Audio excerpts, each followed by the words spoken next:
तो हमने आपको ये दिखेगा, हमने इसमें 3 kV के स्टेबलाइजर, जो कि आपको अभी हम नीचे दिख रहा होगा मैनुअल स्टेबलाइजर, हमने खुद से इसको मैन्युफैक्चर किया है। इसकी ट्रांसफार्मर से लेकर के सारी की सारी वायरिंग आपकी, आगे से कैबिनेट से लेकर के पीछे की सारी आप खुद देख रहे होंगे कि कितनी फिनिशिंग रूप से मैंने इसकी मैन्युफैक्चर की है।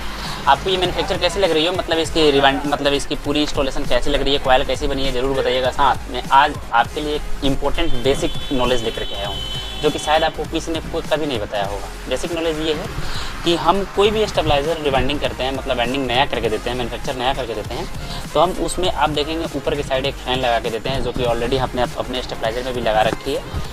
उससे बेनिफिट ये होता है कि एडजस्टिंग फैन जिसको बोली जाती है, कि उससे बेनिफिट ये होता है कि आपकी ट्रांसफार्मर जो इसमें लगे रहते हैं, ये वाले ट्रांसफार्मर, इस ट्रांसफार्मर को कभी हीट नहीं होने देता है।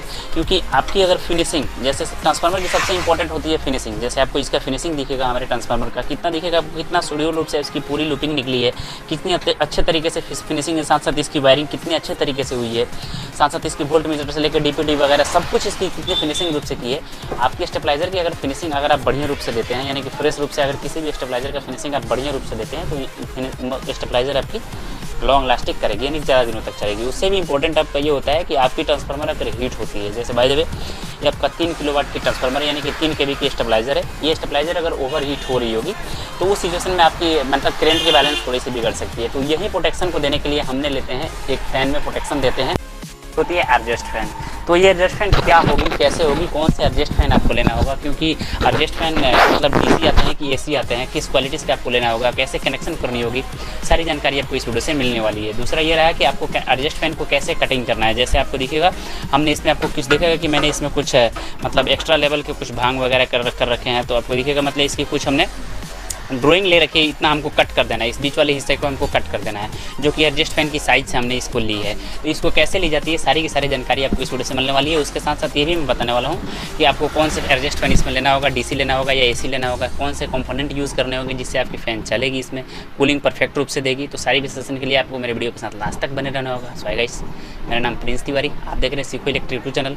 सो मेरे भाई चैनल पर पहली बार आए हो तो सब्सक्राइब कर लेना, साथ साथ बेल आइकन को प्रेस कर लेना। ज़्यादा जानकारी के लिए इंस्टाग्राम आईडी नीचे दिख रही है, बेहिचक हमको परेशान करके अपना मतलब अपने प्रॉब्लम का सोल्यूशन वहाँ से ले सकते हो। तो बढ़ते हैं वीडियो की तरफ और देखते हैं कि आखिरकार इसकी कैसे कटिंग की जाती है और इसको लगाने से क्या क्या बेनिफिट होती है। सारी की विशेषण में वीडियो के एंड में बात करने वाला हूँ, और फ़ैन किस क्वालिटीज़ की होती है मैं एंड में बताने वाला हूँ। सबसे लास्ट में आपको फ़ैन की जानकारी में देने वाला हूँ। सबसे पहले आप कटिंग समझ लीजिए। तो मैं एक कुछ इस तरह के फ़ैन आपको लिए हैं, जो कि इंट्रोडक्शन अभी इसकी मैं नहीं दिखाऊंगा। तो ये मैंने फ़ैन ऐसे रखे इसकी नाप लेने के लिए, और नाप लेने के लिए मैंने फ़ैन को ऐसे रखे, उसके साइड से ऐसे पहले हमने इसकी कुछ मार्किंग कर ली। ऐसे आपको दिखेगा मैंने मार्किंग कर लिया है पहले से। फ़ैन को हटाने के बाद मैंने कोने के साइड से इस तरह से मार्किंग कर ली है, ताकि आपको दिखेगा फ़ैन की तरफ से हमको ऐसा कुछ राउंड शेप है, तो हमको इसे इस साइड को छोड़ना होगा, ताकि इसमें हमको स्क्रू डालनी है। तो स्क्रू डालने के लिए हमने कुछ दिखेगा आपको इतना सा हमने छोड़ रखे हैं। साथ में एक चीज़ और आप लोग गौर किए होंगे कि ऐसे हमने एक मतलब सीधी लाइन जो खींची, इसमें से आपको ये सीधी लाइन जो भी जितनी भी सीधी लाइन होगी, इससे आपको थोड़ा सा हट के मैंने एक यहाँ पे मार्किंग की हुई है, जो कि आपकी लाइन ये हो जाती है, उसके साथ ये हो जाती है, ये हो जाती है और ये हो जाती है। मैंने मार्किंग की है, ये आपको मार्किंग छोड़ना होगा। अगर मार्किंग नहीं छोड़ेंगे तो ये पूरी मतलब इसकी कोर पकड़ के कट जाएगी, इसलिए आपको परेशानी हो जाएगी। तो ये मार्किंग लाइन कुछ से छोड़नी होगी।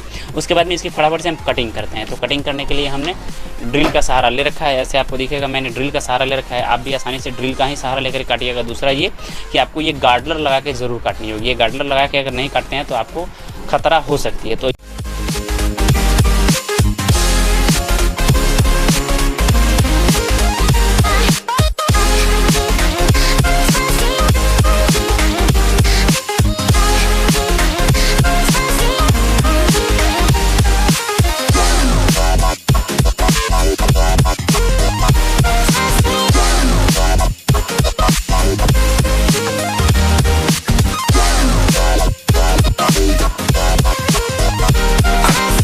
हमने इसकी कटिंग भी कर ली हुई है, और ये जो आपकी कोर जो बनी हुई है, इस कोर को सभी को फिर से ग्राइंडिंग करनी होगी, यानी कि इस ग्राइंडिंग से इसको पूरी मिलानी होगी।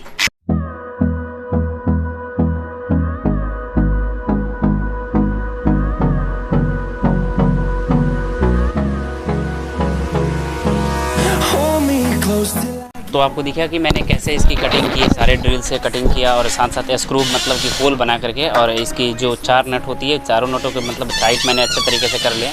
दूसरा चीज़ ये कि आपको ये बैक साइड से इसमें स्क्रू नहीं देनी होगी, ऑलरेडी इसी में होल बनाए रहते हैं जो जिसमें ऑलरेडी स्क्रू जाके ब्लॉक हो जाती है।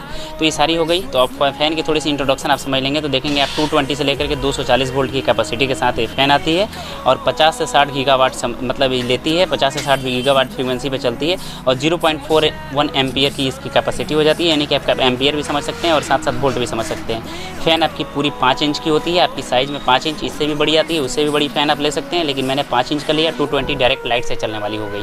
अब बात करते हैं इसके कनेक्शन। तो कनेक्शन आप स्टेबलाइज़र की तरफ समझेंगे तो स्टेबलाइज़र में आपको 2 तरह के होते हैं, एक होते हैं इनपुट, एक होते हैं आउटपुट। तो आपको इसको कभी भी कनेक्शन आउटपुट में करना होगा। तो थोड़ी सी मैं बैक साइड से आपको लेकर के चलता हूँ स्टेबलाइज़र के।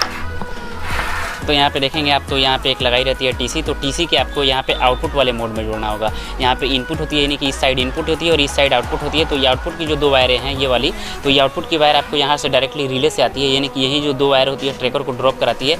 तो इसी ड्रॉप मतलब हमको एक वायर यहाँ जोड़नी होगी और दूसरा आपका जो कॉमन होता है, कॉमन आपको इसी पे जुड़ा होगा। एक ट्रैक ये ब्लैक वाली जो होती है ये कॉमन में गई रहती है, तो इस कॉमन के साथ हमको इसको जोड़ना होगा। या आपके मीटर के इस कॉमन पे जोड़ सकते हैं या आप यहाँ भी जोड़ सकते हैं, क्योंकि ये सारी कॉमन होती है। ये भी कॉमन है, ये भी कॉमन है और ये भी कॉमन है, और साथ साथ इसकी जो आउटपुट ये वाली होती है ये भी कॉमन है। तो आप यहाँ भी जोड़ सकते हो, यहाँ भी जोड़ सकते हो और यहाँ भी जोड़ सकते हो, यहाँ भी जोड़ सकते हो, कहीं भी जोड़ सकते हो। तो मैं अब इसकी कनेक्शन आपको डायरेक्टली आउटपुट पे करना होगा, यानी कि रिले की जो आउटपुट वाली भाग होती है, यानी कि जो पीछे की साइड आउटपुट लाइट करती है, वहाँ पे आउटपुट पे करने से ये बेनिफिट होगा आपकी। जैसे मान लीजिए अगर आपकी लाइट हाई वोल्टेज हो गई, हाई में चली गई, तो उस सिचुएशन में आपकी लाइट कट जाती है बैक साइड, तो बैक साइड के साथ साथ ये भी कट जाती है कनेक्शन। तो इसमें डायरेक्टली आपको ये दो वायरें जो होती है ये डायरेक्टली आपकी लाइट में चली जाती है। ये डायरेक्टली आपके बीच में कोई भी कंपोनेंट नहीं लगाने होंगे। और मैंने इसका देखेंगे आप एक साइड में कटिंग किया, तो हमारी ट्रांसफार्मर एक साइड है, पीछे के साइड ट्रांसफार्मर है, तो हमने पीछे के साइड कटिंग किया, यानी कि हमारी ये ऐसे बैठेगी जाकर के आपको दिखेगा और ये ट्रांसफार्मर की पूरी सीक में बैठेगी। दूसरा बात कि इस पर एक और कवर आती है जो कि आपको दिखेगा, मशीन वगैरह होती है जो कि ऑलरेडी मशीन में लगी रहती है। पीछे के साइड जो एडजस्टर फैन लगे रहते हैं, यहीं फैन आपकी औजा वगैरह मशीन जो एम्पलीफायर होते हैं उसी में लगे रहते हैं, तो उसी के पीछे एक सेफ्टी कवच दी रहती है, यानी कि सेफ्टी जाली दी रहती है, उसको इस पर लगा दी जाती है। तो हमने उसको अभी नहीं लिया है इसलिए मैं नहीं लगा रहा हूँ। आप लोग उस चीज़ लेकर के ज़रूर लगा लीजिएगा, क्योंकि इस पर अगर हाथ भी पड़ती है तो अंदर चली जाएगी, उस पर जाली लगा देने के बाद हाथ पड़ने पर अंदर नहीं जाएगी। तो ये फ़ैन लगाने से बेनिफिट ये होगा कि आपकी ट्रांसफार्मर की जो लाइफ 3 kV की आप लिए हुए हैं वो बढ़ के आपकी 4 kV की हो जाती है। वो कैसे? क्योंकि आपकी ट्रांसफार्मर हीट नहीं होगी, और आपका ट्रांसफार्मर जब हीट नहीं होगा तो आपकी ट्रांसफार्मर आपके औकात उसकी औकात से ज़्यादा वोल्टेज को कंज्यूम कर सकता है। तो इस तरह से इसकी कनेक्शन की जाती है। अब मैं इसकी कनेक्शन करके थोड़ा सा टेस्टिंग कर लेता हूँ, उसके बाद मैं आपको दिखाता हूँ कैसे चलती है। तो हमने इसकी कनेक्शन भी कर लिया। जैसे कनेक्शन आपको दिखेगा कि मैंने एक रिले के आउटपुट वाले पॉइंट से किया है, यानी कि इस वाले पॉइंट से किया है, जो आउटपुट हमारी निकलती है उस साइड से किया, और दूसरा आपका दिखेगा यहाँ पे मैंने अर्थ का किया।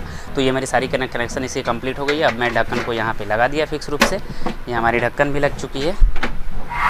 अब मैं इसको देता हूँ सप्लाई। तो ये हमने इसमें डाला इनपुट, और इनपुट देने के बाद में हम करते हैं ट्रांसफार्मर को ऑन।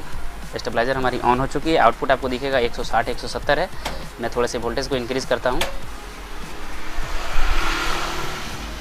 201 पे चली गई है हमारी वोल्टेज।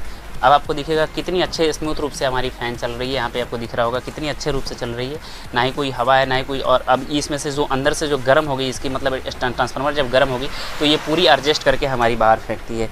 थोड़ी सी इसकी मैं व्यू के बारे में आपको दिखा दूँ कि ये कैसे काम करता है, तो ये आपको इसी से अनुमान लग जाएगा कि ये हमारी कैसे काम करता है। आपको दिखेगा इस पे रखने के बाद में हमारी ये मतलब इसको यहाँ पे रहने नहीं देगा, मतलब साइड में इसको हटा देगा हमारी। यहाँ पे दिख रहा होगा व्यू, यानी कि अंदर से जो भी मतलब हवा को बाहर फेंकेगा तो ये आसानी के साथ इस तरह से आपको व्यू कुछ दिखाई दे सकता है। तो इस तरह से इसमें मतलब स्टेबलाइज़र में इस एडजस्ट फैन को लगाई जाती है, जिससे आपकी स्टेबलाइज़र की लाइफ 1 से नहीं 2 साल लॉन्ग लास्टिंग हो जाती है। जो आपकी स्टेबलाइज़र 3 kV चलनी होगी वो आपका स्टेबलाइज़र 5 kV तक लोड ले सकता है। सो फाइनली वीडियो आपको कैसी लगी? अच्छी लगी तो प्लीज़ वीडियो को लाइक, चैनल को सब्सक्राइब कर लीजिए। तो फाइनल मिलता है नए वीडियो में, तब तक आपका